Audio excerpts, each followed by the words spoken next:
നമ്മുടെ ഇന്നത്തെ സബ്ജക്റ്റ് വിശുദ്ധനായ വെറും 15 വയസ്സ് മാത്രം പ്രായമുള്ള ഒരു കുഞ്ഞു ബാലനെയാണ്.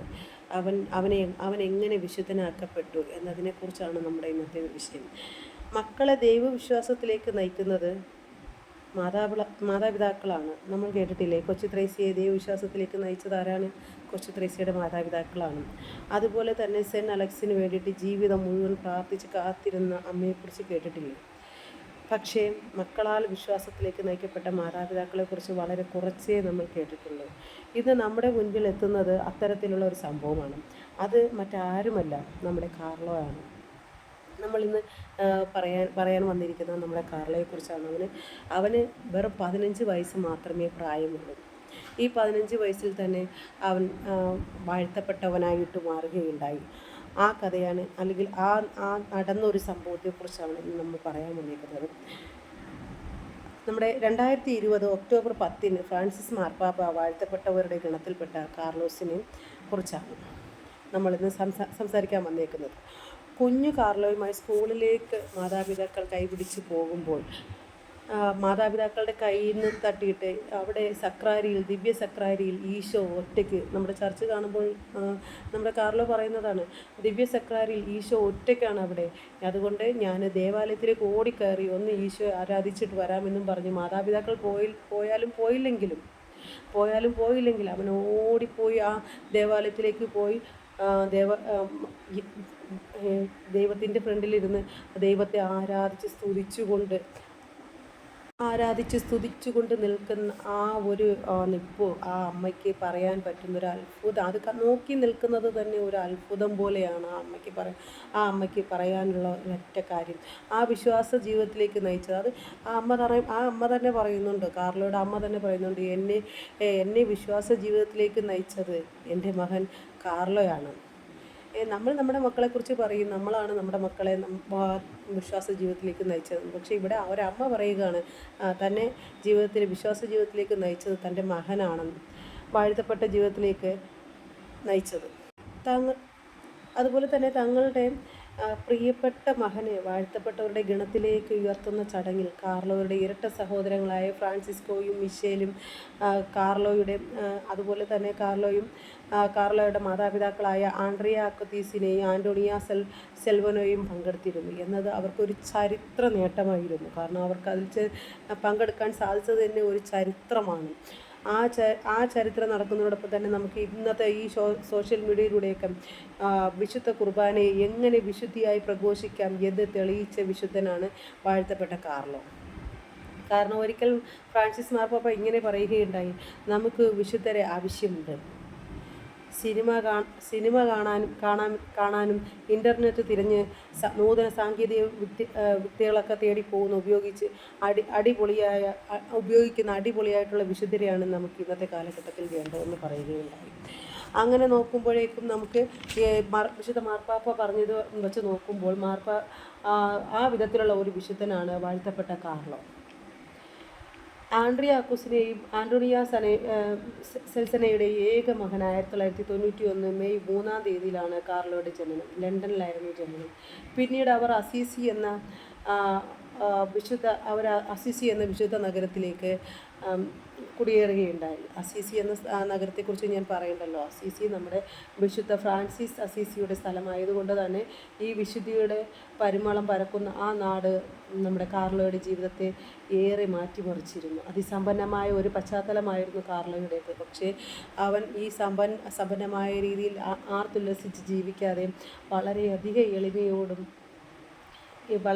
എളിമയോടുള്ള ജീവിതമായിരുന്നു കാർലോയുടേത്. പലപ്പോഴും സ്കൂൾ വിട്ട് വരുമ്പോൾ ഇറ്റലിയിലെ മിലാനിൽ മഞ്ഞ് പൊതിയുന്ന മാമരം കൂച്ചുന്ന ആ ഒരു തണുപ്പിൽ ആളുകൾ ഇങ്ങനെ പൊതിഞ്ഞ് കട്ടയിൽ ഇങ്ങനെ ഇരുന്ന് അമരുന്ന കാണുമ്പോൾ കാർലോ സ്വന്തം വീട്ടിലേക്ക് ഓടിച്ചെന്ന് താൻ ശേഖരിച്ച് വെച്ച പണവും തൻ്റെ അമ്മയുടെ കയ്യിൽ നിന്നും കൂടി കുറച്ചുകൂടെ ക്യാഷ് മേടിച്ച് അവർക്ക് വാങ്ങിച്ചു കൊടുക്കുന്ന ദുപ്പട്ടകളും അതുപോലെ തന്നെ അവർക്ക് വാങ്ങിച്ചു കൊടുക്കുന്ന കിടക്കകളും ഒക്കെ തന്നെ വളരെ സന്തോഷകരമായ കാര്യമാണെന്ന് ആ മാതാപിതാക്കൾ ഇന്നും പറയുന്നുണ്ട്.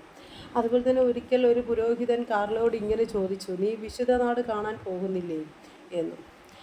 അപ്പോൾ എനിക്ക് ഈശോ, നമ്മുടെ കാർലോ പറഞ്ഞൊരു മറുപടിയാണ്, എനിക്ക് ഈശോ ജീവിച്ച ജെറുസലേമിൽ പോകുന്നതിൽ നിന്നും ഈശോ ജീവിക്കുന്ന സക്രാരിയുടെ ചുവട്ടിൽ പോകുന്നതാണ് എനിക്കിഷ്ടം. ആ ഒരു ഉത്തരം തന്നെ നിങ്ങളൊന്ന് ചിന്തിച്ചു നോക്കിയേ. ആ ഒരു ഉത്തരം മാത്രം ചിന്തിച്ചു നോക്കി. ഇന്നത്തെ മക്കളെ വെറുതെ ഒരു ടൂറെന്ന് പറഞ്ഞിട്ട് വേളാങ്കണ്ണി അവിടെ ഇവിടെ എന്നൊക്കെ ഓരോ സ്ഥലങ്ങളിൽ കയറി ഇറങ്ങി വെറുതെ പൈസയും കളഞ്ഞ് അവർ വാലും പിടിച്ച് തിരിച്ചു വരും. പക്ഷേ നമ്മുടെ കാർലോ പറഞ്ഞേക്കുന്നത് ജെറുസലേം, ഈശോ ജീവിച്ച ജെറുസലേമിൽ പോകുന്നതിൽ നിന്നും, അവിടെ നമ്മുടെ കാർലോ പറഞ്ഞത് ഈശോ ജീവിച്ച ജെറുസലേമിൽ പോകുന്നതിൽ നിന്നും ഈശോ ജീവിച്ചു കൊണ്ടിരിക്കുന്ന സക്രാരിയിൽ പോകുന്നതാണ് എനിക്കിഷ്ടമെന്ന്, ദിവ്യ കുർബാന കൈക്കൊള്ളുന്നതാണ് അവന് ഇഷ്ടമെന്ന് പറഞ്ഞു. ഇന്ന് നമ്മുടെ മക്കളൊക്കെ ഞാൻ നേരത്തെ പറഞ്ഞതുപോലെ തന്നെ നീ വിശുദ്ധ സ്ഥലത്തേക്ക് പോകുന്നുണ്ടോ, നീ ടൂറ് പോകുന്നുണ്ടോ എന്ന് ചോദിച്ചാൽ അപ്പം തന്നെ അടിച്ച് പൊളിച്ച് അവർ നല്ല പാട്ടുകളൊക്കെ ഇട്ട് അവർ ടൂറ് വലിയ വലിയ എയർ ബസ്സൊക്കെ പിടിച്ചിട്ട് അവർ ടൂറ് പോയി അടിച്ച് പൊളിച്ചിട്ടാണ് വരുന്നത്. എന്തിനാ അവരെ പറയുന്ന നമ്മൾ ചെയ്ത് അങ്ങനെയാണ്. പക്ഷേ വിശുദ്ധനായ കാർലോ അതല്ല ചെയ്തത്. സക്രാരിയെ കാണുന്നതാണ്, അല്ലെങ്കിൽ സക്രാരിയോടൊപ്പം ഇരിക്കുന്നതാണ് അവന് താല്പര്യമെന്നാണ് പറഞ്ഞിരിക്കുന്നത്. കാരണം അവനറിയാം ജെറുസലേമിൽ നടന്ന അതേ കാര്യങ്ങളാണ് ദിവസം തോറും ദിനം തോറും സക്രാരിയിൽ നടക്കുന്നത്. അവന് അത് നല്ല തെളിവായിട്ട് തന്നെ അറിയാമായിരുന്നു. അതുപോലെ തന്നെ നമ്മുടെ കാർലോയ്ക്ക് സുവിശേഷ പ്രചരണത്തിലുള്ള താല്പര്യം ഭയങ്കര തീവ്രമായിട്ടുണ്ടായിരുന്നു. കാർലോ ഒരിക്കൽ പറഞ്ഞിരുന്നു, ഞാൻ ചെറുപ്പത്തിൽ മരിക്കും, എനിക്ക് എപ്പോൾ 70 കിലോ ആവുമോ അന്ന് ഞാൻ മരിച്ചിരിക്കുന്നു. അതുപോലെ തന്നെ കാർലോയുടെ ശരീരം ഇന്നും ആ പറഞ്ഞ് മരണപ്പെട്ട കാർലോ പറഞ്ഞതുപോലെ 15 വയസ്സും 70 കിലോയും ആയപ്പോൾ തന്നെ ലുക്കീമിയ എന്നറിയപ്പെടുന്ന ക്യാൻസർ എന്ന മഹാരോഗം പിടിപെട്ട് നമ്മുടെ കാർലോ മരണപ്പെടുകയുണ്ടായി. മരണക്കിടക്കയിൽ കിടക്കുമ്പോഴും ലോകമെമ്പാടുമുള്ള സഭയ്ക്കും ലോകത്ത് വേദനകൾ സഹിക്കുന്നവർക്കും വേദനകൾ കൊണ്ട് വേദനിച്ച് കഴിയുന്നവർക്കും വേണ്ടി, വേദന സഹിച്ച് കഴിഞ്ഞു കൂടുന്നവർക്കും വേണ്ടി തൻ്റെ ജീവിതത്തിന് തൻ്റെ ജീവിതത്തിൻ്റെ ആ വേദനകൾ എടുത്തു പറഞ്ഞുകൊണ്ട് മാധ്യസ്ഥം വഹിച്ച് മാധ്യസ്ഥ പ്രാർത്ഥനയ്ക്കായി തൻ്റെ ജീവിതത്തിൻ്റെ യാതനകൾ എടുത്തു പറഞ്ഞ് അത് പങ്കുവയ്ക്കുകയുണ്ടായി. കാർലോ 2006 ഒക്ടോബർ 12 ഈ ലോകത്തെ പരിശുദ്ധ കുർബാനയുടെ ആരാധനയ്ക്കൊപ്പം നിത്യമായി പരിശുദ്ധ കുർബാനയെ ആരാധിക്കാൻ മാലാഖമാരോടൊപ്പം പരിശുദ്ധൻ പരിശുദ്ധൻ എന്ന് പാടിപ്പുകഴ്ത്താൻ ദൈവസന്നിധിയിലേക്ക് യാത്രയായി.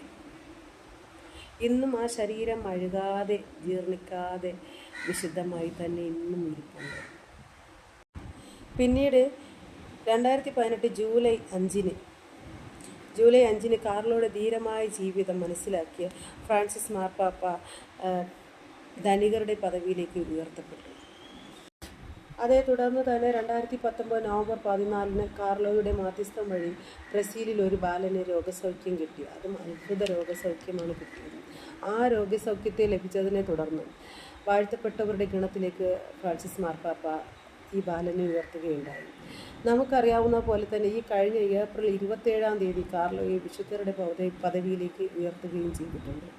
നമുക്ക് തോന്നാം ഇങ്ങനെയൊക്കെ ഉയർത്തപ്പെടുകയും അതുപോലെ വിശുദ്ധനായിട്ട് വാഴ്ത്തപ്പെടുകയും ഇങ്ങനെയൊക്കെ ചെയ്യുമ്പോൾ നമുക്ക് ഓരോരുത്തർക്കും തോന്നിപ്പോകാം വിശുദ്ധനായ കാർലോ എന്തോ വലിയ ഭയങ്കര സംഭവമാണ്. ഒരിക്കലുമല്ല. വിശുദ്ധനായ ഈ കാർലോ സാധാരണയായ ഒരു ചെറിയൊരു ബാലനായിരുന്നു. അവനും ഫുട്ബോൾ കളിക്കുന്ന ആ ഒരു ടെൻഡൻസി ഉണ്ടായിരുന്നു. ഫുട്ബോൾ കളിക്കും, ഷോർട്സ് ഇടും, ജീൻസ് ഇടും, റീൽസൊക്കെ ഇടും. നമ്മളെപ്പോലെ തന്നെ റീൽസൊക്കെ ഇടും. കമ്പ്യൂട്ടർ ഉപയോഗിക്കുന്ന അല്ലെങ്കിൽ പൊട്ടിച്ചിരിക്കുന്ന കൂട്ടുകാരുമൊത്ത് ചിരിച്ച് കളിച്ച് തമാശകൾ കളിക്കുന്ന സാധാരണ ഒരു പയ്യനായിരുന്നു. പക്ഷെ അവനെ അവൻ്റെ ദൈവവിശ്വാസത്തിലേക്ക് നയിച്ചത് അവൻ്റെ മാതാപിതാക്കളാണ്. അപ്പോൾ കുട്ടികൾ ആ ഒരു കുട്ടിയിൽ അല്ലെങ്കിൽ ആ ഒരു ബാലനിലേക്ക് ദൈവവിശ്വാസം അത്രയും ഉണ്ടാകണമെന്നുണ്ടെങ്കിൽ അതുണ്ടായത് സ്വന്തം മാതാപിതാക്കളുടെ മനസ്സിൽ നിന്നാണ്, ഹൃദയത്തിൽ നിന്നാണ്. അവരന്ന് ആ ദൈവവിശ്വാസത്തിലേക്ക് പോയ ബാലനെ അല്ലെങ്കിൽ അവർ തടഞ്ഞു നിർത്തിയെങ്കിലോ വിടാതിരുന്നെങ്കിലോ ഇന്ന് ഇങ്ങനെ വാഴ്ത്തപ്പെട്ടവനായ ഒരു കാർലോയെ നമുക്കാർക്കും കിട്ടില്ലായിരുന്നു. ഇന്നിപ്പോൾ 1000 കണക്കിന് കോടിക്കണക്കിന് ഭക്തരാണ് നമ്മുടെ വിശുദ്ധനായ ഈ 15 വയസ്സുകാരൻ ബാലൻ്റെ മാധ്യസ്ഥം തേടി ഓരോ ആവശ്യങ്ങൾ പറഞ്ഞ് മാധ്യസ്ഥം തേടി ഓരോ മാരക രോഗങ്ങൾ വരുമ്പോൾ സൗഖ്യം കിട്ടാനായിട്ട് മാധ്യസ്ഥ പ്രാർത്ഥന വഴി കാർലോ എന്ന വിശുദ്ധനെ മാധ്യസ്ഥ പ്രാർത്ഥനയിലൂടെ വിളിച്ചപേക്ഷിക്കുന്നതും. അങ്ങനെ ഒരു വിശുദ്ധനെ നമുക്ക് കിട്ടാനും അല്ലെങ്കിൽ അങ്ങനെ ഒരു വിശുദ്ധനാക്കി മാറ്റപ്പെട്ടത് അവൻ്റെ സാധാരണയായ എളിമയുള്ള ഒരു ജീവിതമാണ്. അവൻ വലിയ ഒരു സമ്പത്ത് അല്ലെങ്കിൽ ധനികനായ ഒരുവൻ്റെ മകനായി പിറന്നു എന്നുള്ള ഒരൊറ്റ പ്രൗഢി അവൻ കാണിച്ചിട്ടില്ല. അവൻ സാധാരണയായി എളിമയോടുള്ള ജീവിതവും മറ്റുള്ളവരെ സഹായിക്കണമെന്നുള്ള പരസ്നേഹവും സ്നേഹിക്കണമെന്നുള്ള ആ ഒരു ചിന്തയൊക്കെ ആയിട്ട്, അതുപോലെ തന്നെ ദൂർത്തടിക്കണമെന്നുള്ള ചിന്തകളും ഒന്നുമില്ലാതെ അവൻ സാധാരണയായി ജീവിച്ചു.